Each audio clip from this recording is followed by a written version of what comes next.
So I've just parked at the staff car park and gonna start my first day of nights. 3 to go, and I'm gonna try and update as I go because it'll be nice to sort of follow through on a proper night shift. So yeah, wish me luck.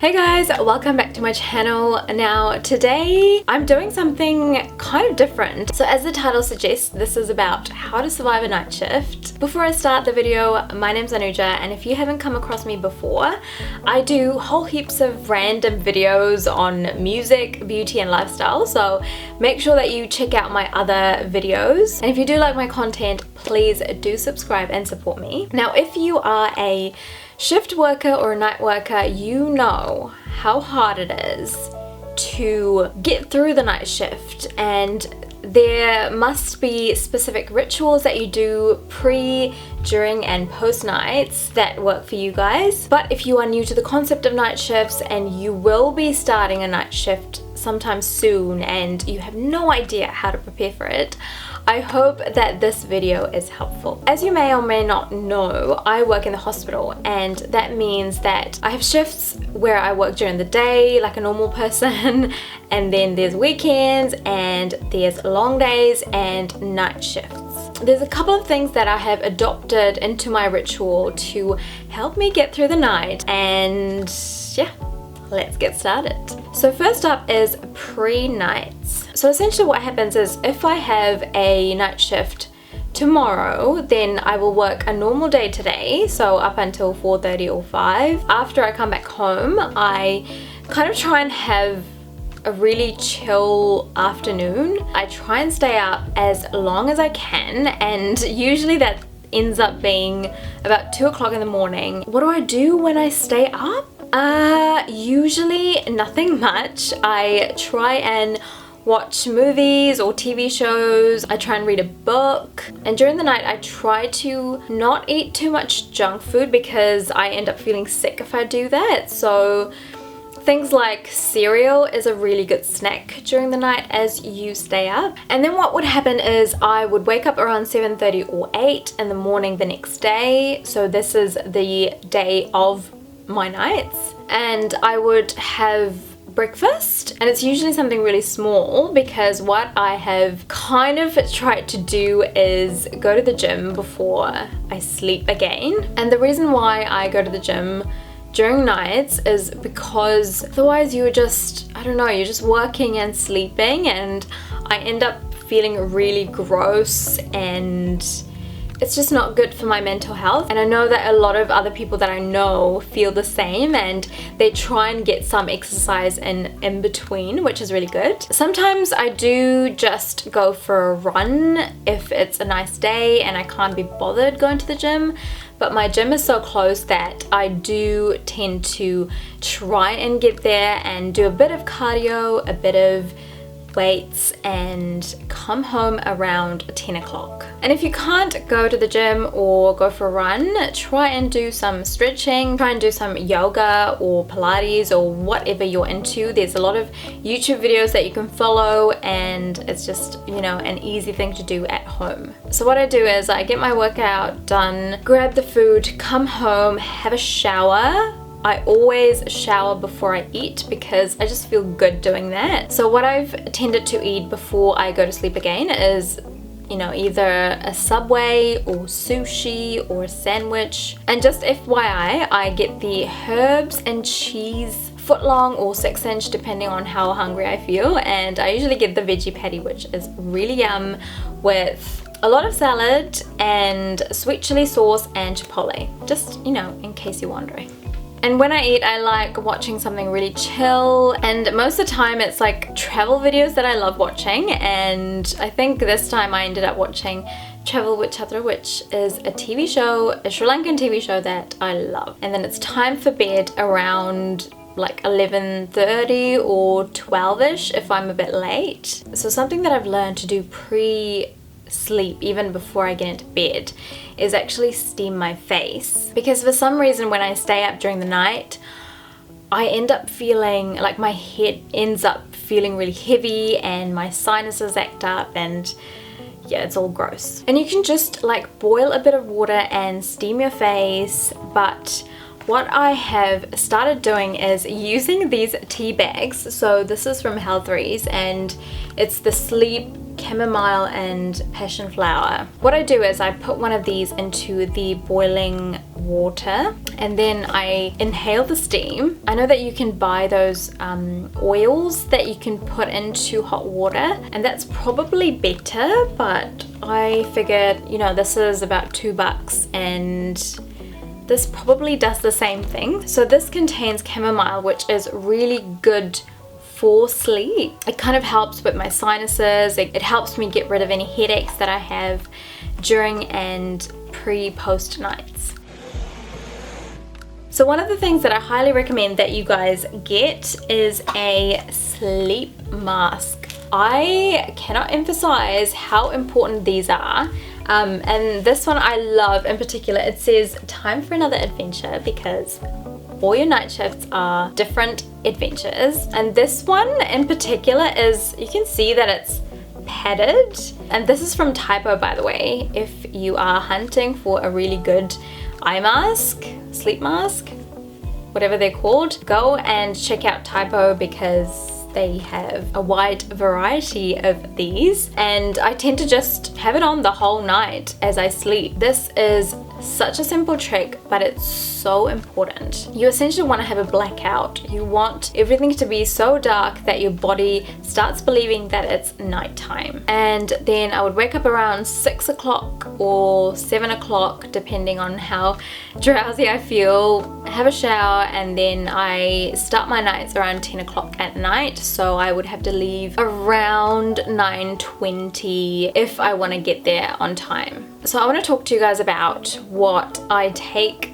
to work when I'm on nights, especially to drink and to eat, because that's something that a lot of people get confused about. Like, should I be eating? Should I fast? What do I do? The main thing during nights is hydration. You just forget to drink water. I don't know why. So I try and take like a big water bottle. I mean, this is relatively big.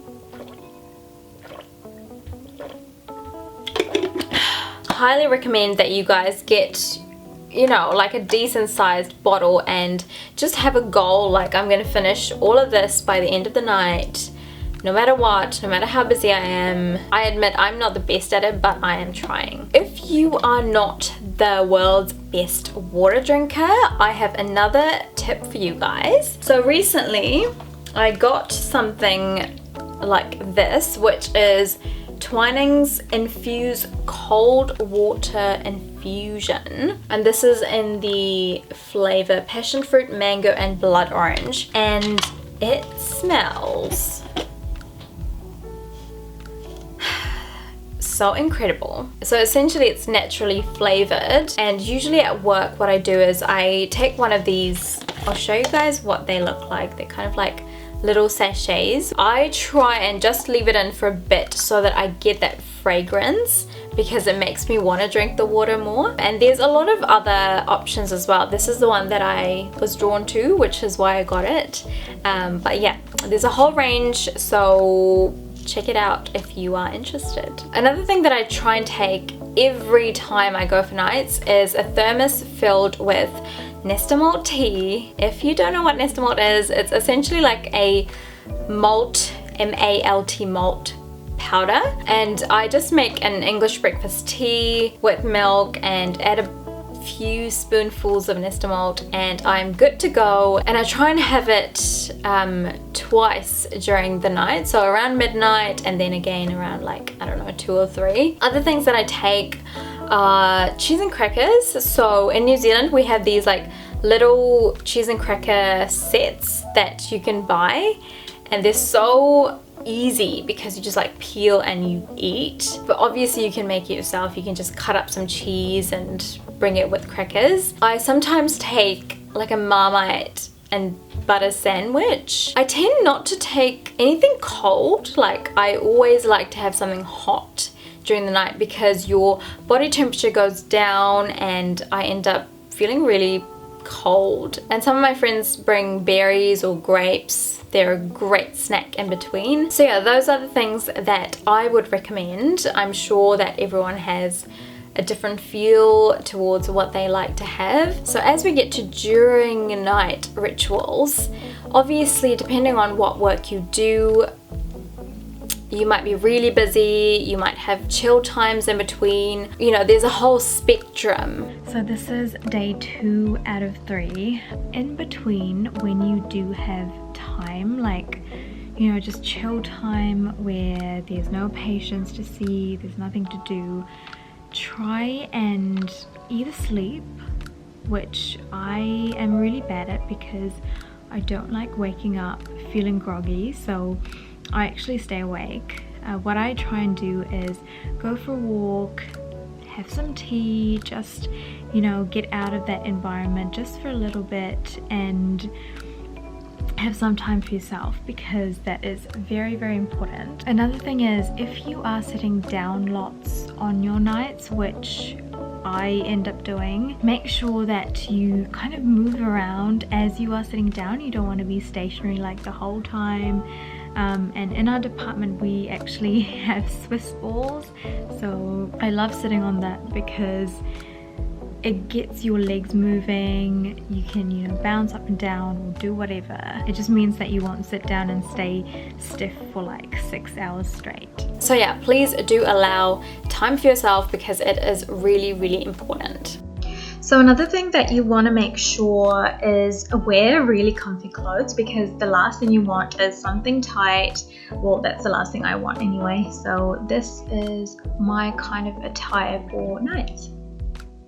So I usually finish my nights around 8 o'clock in the morning. One thing that sometimes gets people is that you are tired but you can't fall asleep during the night shifts. Because I try and go to the gym beforehand, my mind and my body is now active that it kind of struggles to relax. But I've got a really helpful app that helps me sleep, and I promise you this works every time I use it. It's called Calm. It's sort of like a meditation app. So it has these short or long exercises that guides you through a meditation session. It's got talks, but more importantly for your night shifts, it's got something called sleep stories. So it's got these audiobooks that are narrated by famous people I hadn't heard of. What I do is I get into bed, I choose a sleep story, and sometimes I feel like a fairy tale, sometimes I feel like a documentary. Just depends on my mood. So there are some stories that are really short, like 10 to 12 minutes, and some that are quite long, like 35, 40 minutes. Depending on how long it kind of takes you to wind down, you can choose whatever suits you. I choose one that's about half an hour long because it kind of gives me that leeway and it just gets you relaxed. Yeah, you just end up falling asleep and waking up refreshed. There must be other similar ones that you can try out, so if you do have any suggestions, please do leave a comment down below. Another thing that I take seriously in between nights and kind of generally is skincare. So I'll leave a link to my skincare routine up here somewhere, because that is essentially what I am still continuously doing, with one exception, and it is this little beauty right here, which is the Clinique Moisture Surge Eye 96 Hour Hydro Filler Concentrate. So instead of the eye cream that I used in that video, I now use this one, which I find absolutely beautiful. Hopefully you can see. Kind of like a gel,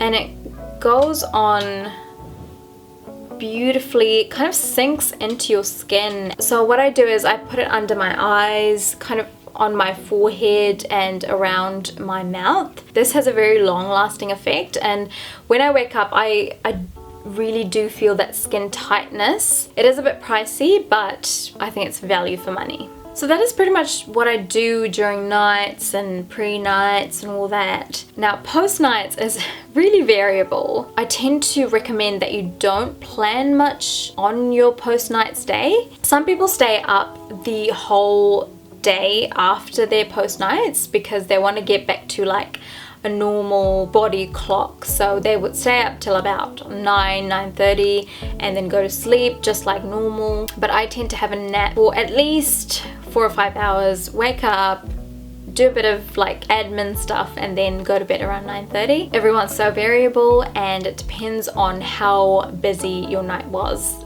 the day before. So I'm post-nights and delirious and I haven't had much sleep, but I hope that I talked about everything that I wanted to say. I think I did. If you are just starting out and you work in the hospital or you work in any job, just like everyone else, you will get through them, and I have utmost belief that you will. Please give it a like if you enjoyed the video. Leave a comment down below. Let me know what your rituals are because I am open to suggestions, and make sure you subscribe to my channel if you haven't already. Love you guys as always, and I will see you with another video very soon. Bye guys.